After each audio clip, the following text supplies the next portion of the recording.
Thanks for tuning in to the Diaphragm Dynasty. I'm back with more R&B news as we do it here on the Diaphragm Dynasty. I will be talking about Erykah Badu, and is she the greatest or the best neo soul singer ever? So we know Erykah Badu is one of the most sophisticated and most complicated artists in our musical history, just from off her fashion sense, her lyricism, the production that she usually has. She has an aura or mystique around her that most artists just don't have. And most of those neo soul artists are eclectic like that, or mystical like that, where they have this aura around them. But she has a different light to her. She's not only R&B or a songstress, but she is hip hop as well.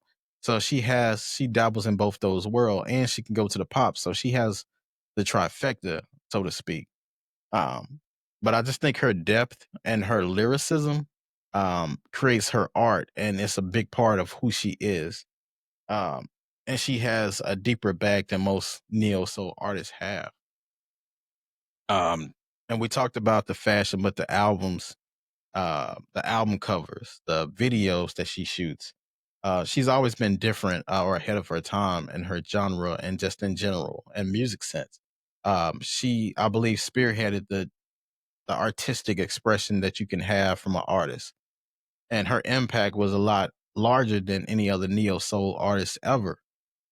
Just the mystique of uh, who her child's fathers are with Andre 3000 and DLC and even Jay Electronica. She's tied to some of the greatest hip hop artists of all time. One of the best, some of the best flows of our time, even if you want to count Common in that way. But I think she's definitely one of the top artists, but I know for a fact she's the best neo soul artist of all time. Um, and there are some legends in this genre as well that I have high respect and high regard for. So artists like Jill Scott, we know what she means to the genre that most people affiliate with Saturday morning cleaning up music. Now, a lot of this neo soul, I remember cleaning up on Saturday mornings. My mom be listening to this music, and it fit well. I don't know why. It just seems like you clean better with neo soul music in the background. I don't know why it is like that, but it just works that way. But Jill Scott is definitely the soundtrack uh, or songs that I would listen to on Saturday morning cleanup. One of the neo soul greats.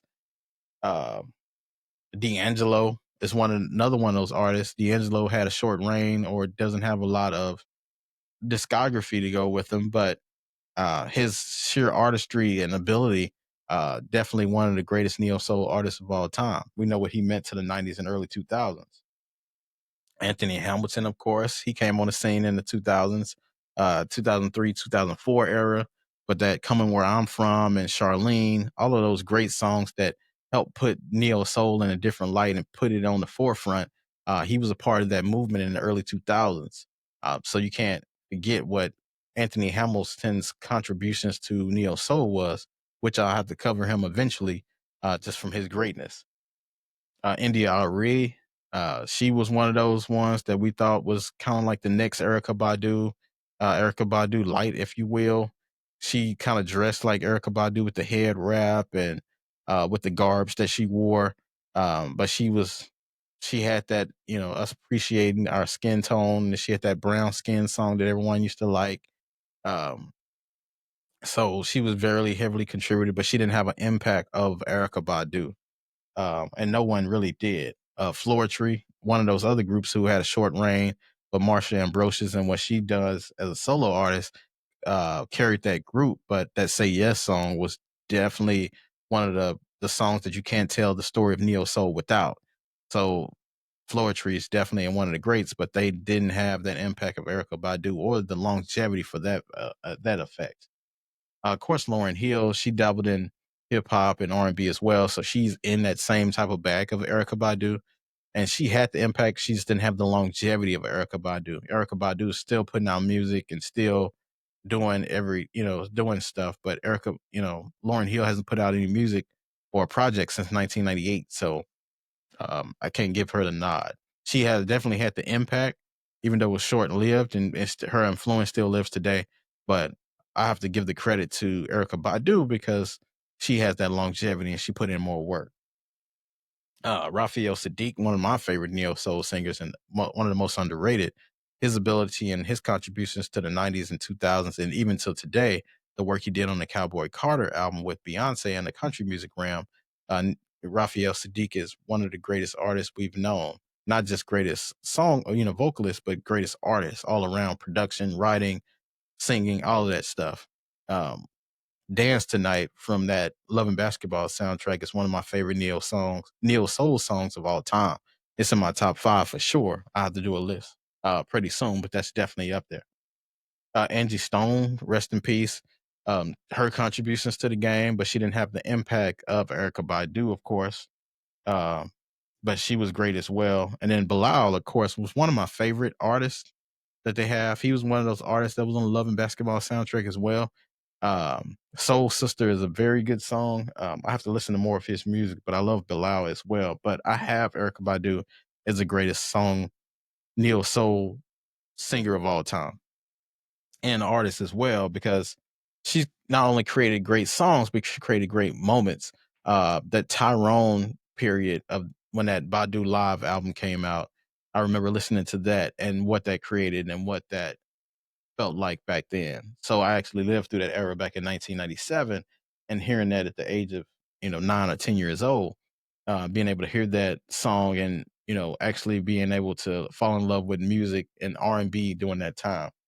Back when R&B wasn't cool to listen to, when you're a kid, because you don't really want to listen to this lovey-dovey stuff. But that song gave you a different perspective in R&B and a different side.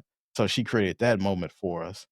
Um, and then she had, of course, songs like On and Next Lifetime that put you in that mind frame of an R&B, neo soul kind of mix. Um, Bag Lady. But my favorite song from her is Love of My Life, an ode to hip hop, of course, because I'm a fan of R&B and hip hop. And this was tied into both. And she actually rapped on this song, well, in the video, and her connection with Common. That's a collaboration I want to see, a Common and Erykah Badu album.